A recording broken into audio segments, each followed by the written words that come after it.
بسم اللہ الرحمن الرحیم اللہم صلی وسلم وبارک علی سیدنا محمد وعلی آلہ واصحابہ اجمعین۔ کوشش کریں کہ اپنے گھروں میں بچوں کو اور خود بھی نبی پاک صلی اللہ علیہ وسلم کا خطبہ حجۃ الوداع پڑھیں، اس کے بارے میں بتائیں بچوں کو اس کے اندر تھا کیا۔ بیسیکلی ہم نے کافی زیادہ چیزیں چھوڑ دی ہیں جس کے اندر خاص کر نبی پاک کا جو آخری پیغام تھا اس امت کے لیے، آخری خطبہ حجۃ الوداع جس کو کہا جاتا ہے، اس کی بہت اہمیت ہے، بہت امپورٹنس ہے، لیکن ہم لوگ اس کو بھول چکے ہوئے ہیں۔ گھروں میں اس کا پرنٹ کر کے رکھیں، فریم کر کے دیوار پہ لگائیں، اس کو پڑھیں۔ ایکچولی یہ ہے کہ اگر آپ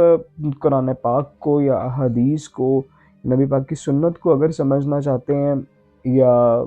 اس کے اندر تھا کیا بیسیکلی،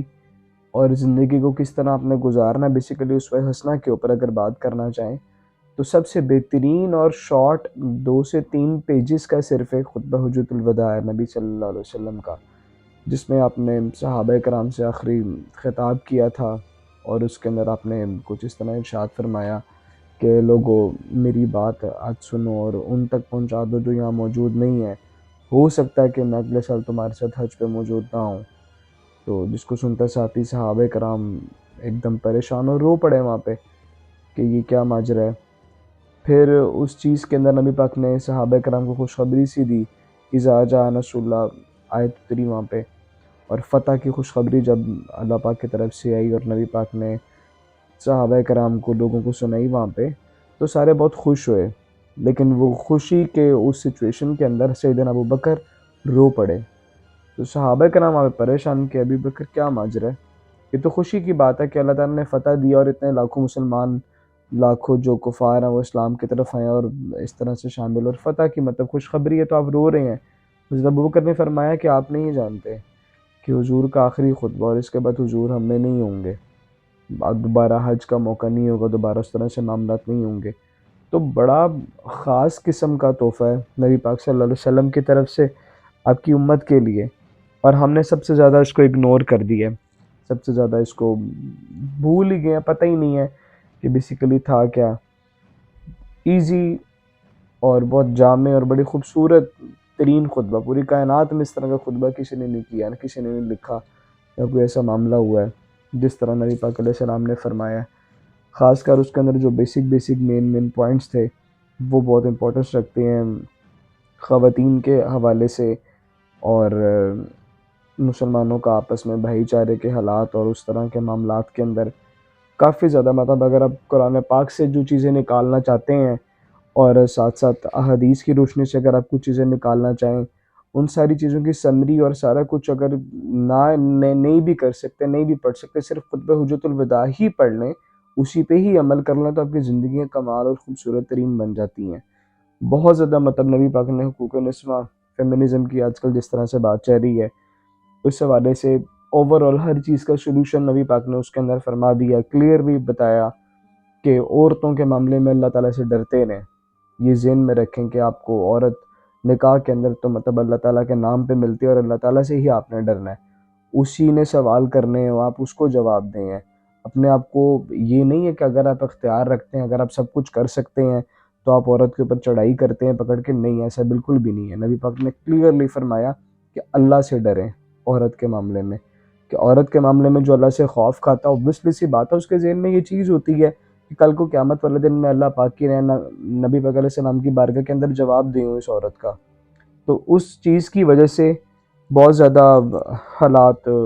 پازیٹیولی چلتے ہیں خاندان کے اندر، معاملات کے اندر۔ پھر اسی طرح حضور نے فرمایا سود کے بارے میں، حضور نے پاؤں پہ اپنا قدم، زمین کے اوپر اپنا قدم مبارک مارا اور فرمایا کہ میں ختم کرتا ہوں آج سے یہ قانون سود کا جو ہے۔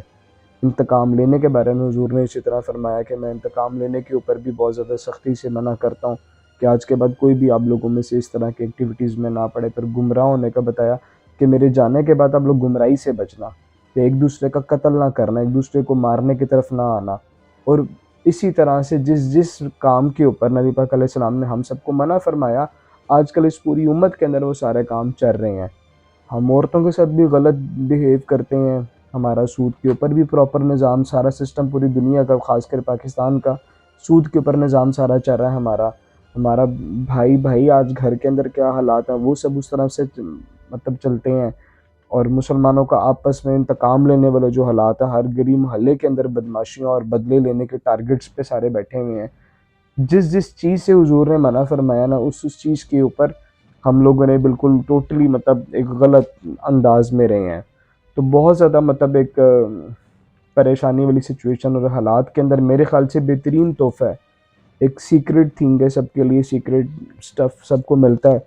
کہ اگر آپ لوگ کوشش کریں کہ نبی پاک کا خطبہ حجۃ الوداع پڑھیں، اس کو بیسک جو پوائنٹس ہیں ان کو پڑھ لیں، ان میں سے کچھ جن چیزوں پہ عمل کر سکتے ہیں کوشش کریں کہ اس کی طرف آئیں۔ آپ قرآن پاک سے جو کچھ حاصل کیا سو کیا، اگر مشکل آپ لوگوں کو پورا قرآن پاک حفظ نہیں کر سکتے، آپ اس طرف آئیں، آپ اس کو پڑھنے کی طرف آئیں۔ اگر آپ احادیث کی طرف مشکلات آپ کو دکھتی ہیں بہت زیادہ، تو ایٹ لیسٹ 2 پیجز کا خطبہ حجۃ الوداع تو پڑھیں نا، کہ نبی پاک نے کیا فرمایا تھا آپ لوگوں کو، حضور نے صاف فرمایا، صحابہ کرام کو اس ٹائم فرمایا تھا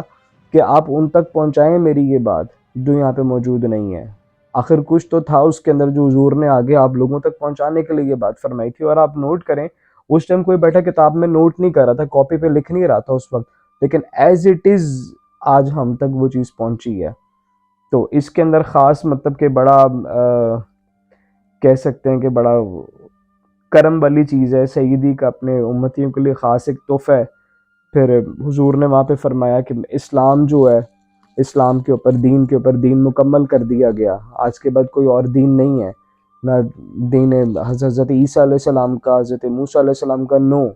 آج کل لوگ بات کر رہے تھے کہ ہم دین ابراہیمی کے مطلب سیدنا ابراہیم، نہیں، حضور نے کلیئرلی اللہ تعالیٰ کی طرف سے پیغام آیا کہ دین اسلام صرف دین ہے،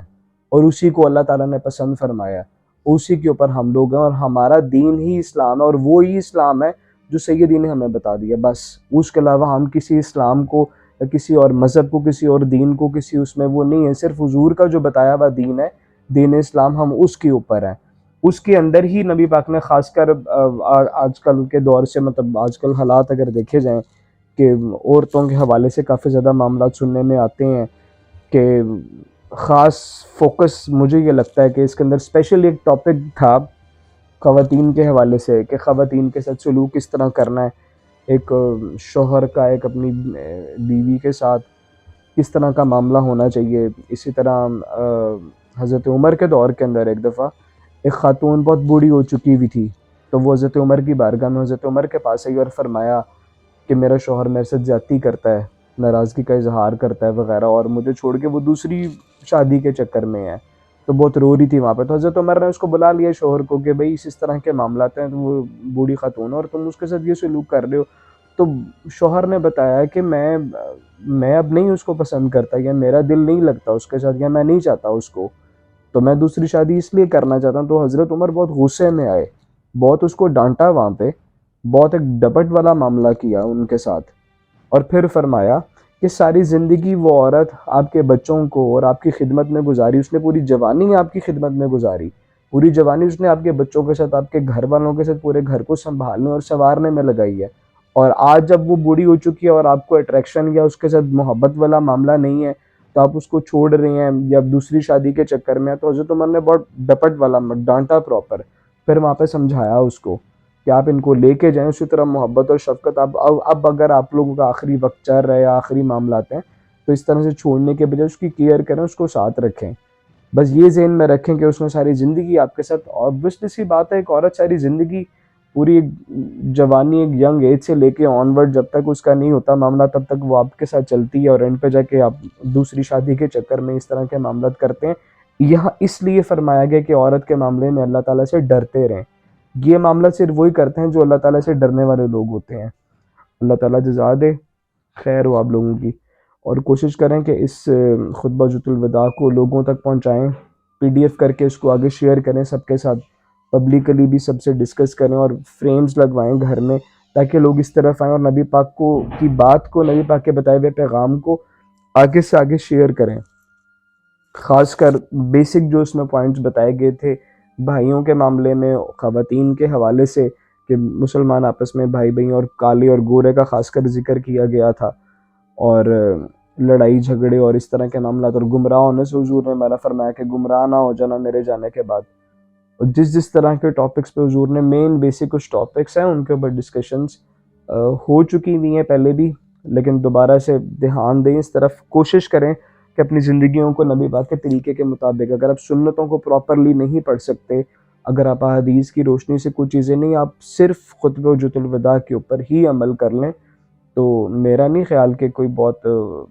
مشکل والا معاملہ ہے، بہت آسانی اور بڑی خوبصورت زندگی ہو سکتی ہے اس سے۔ اللہ تعالیٰ آپ کو جزا دے۔